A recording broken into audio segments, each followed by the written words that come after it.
Although we might have the tendency to lump all wind energy opposers into one group, there are some with differences in opinion of the degree to which wind power is acceptable. There are those who are only moderately against wind power. They really only oppose it if it's in their neighborhood or community. This is referred to as NIMBYism, or not in my backyard.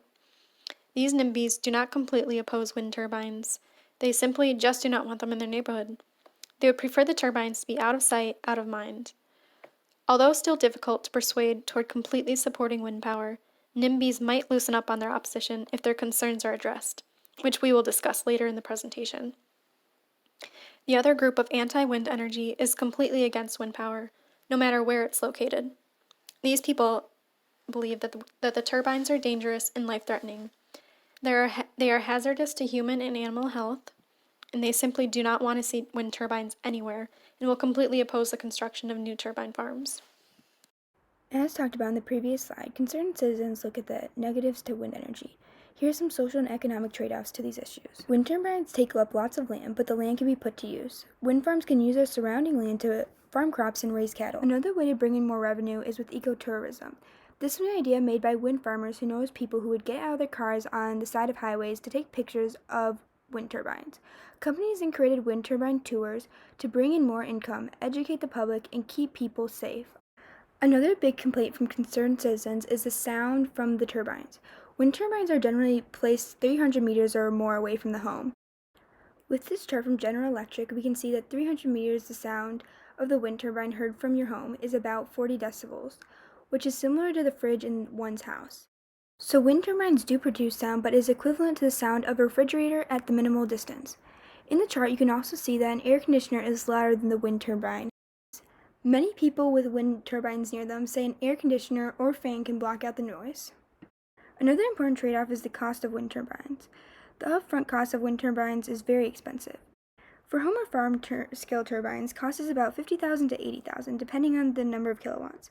Commercial turbines can cost anywhere from $1 million to $3 million, depending on the megawatt capacity. This is very costly, but after this, they are basically free besides maintenance costs. They tend to last 20 to 25 years, which is a lot of cheap energy.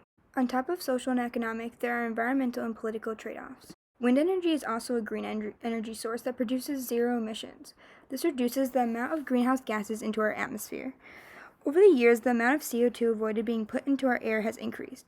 In 2019, 189 million metric tons of CO2 was avoided. That is equivalent to 42 million gas cars taken off the road. This reduction in CO2 is helping close our ozone holes and slow down climate change. I stated earlier that wind turbines tend to last 20 to 25 years, but what happens to wind turbines when they can no longer be put to use? Many concerned citizens worry about turbine blades and bases ending up in landfills.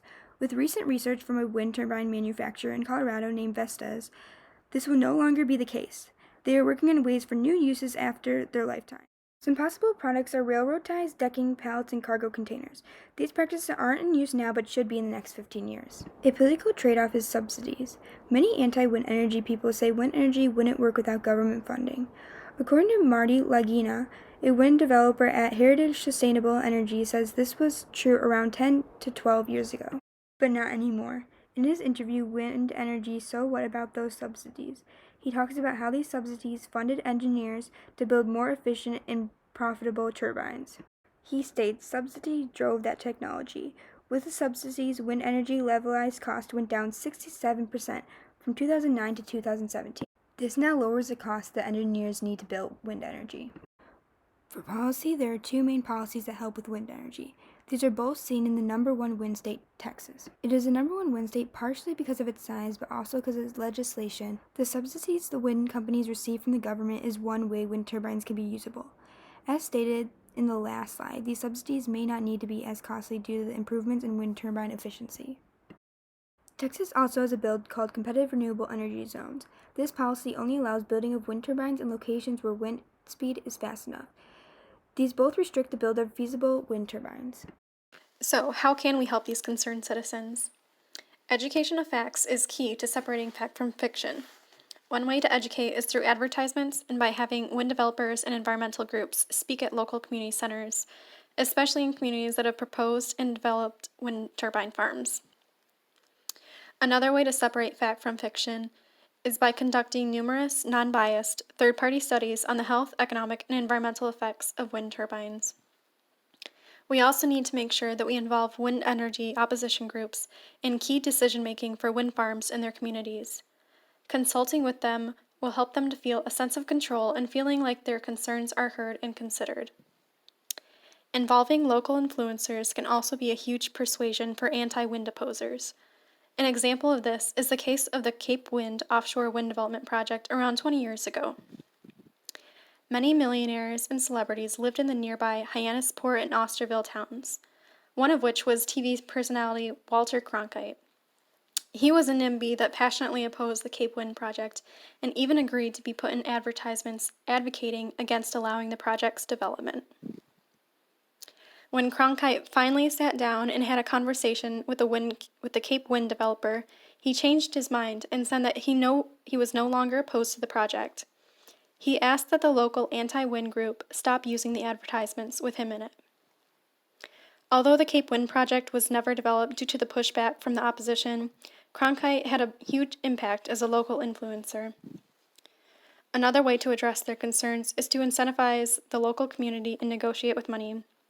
If they feel that their compensation is enough, then the benefits would outweigh the costs.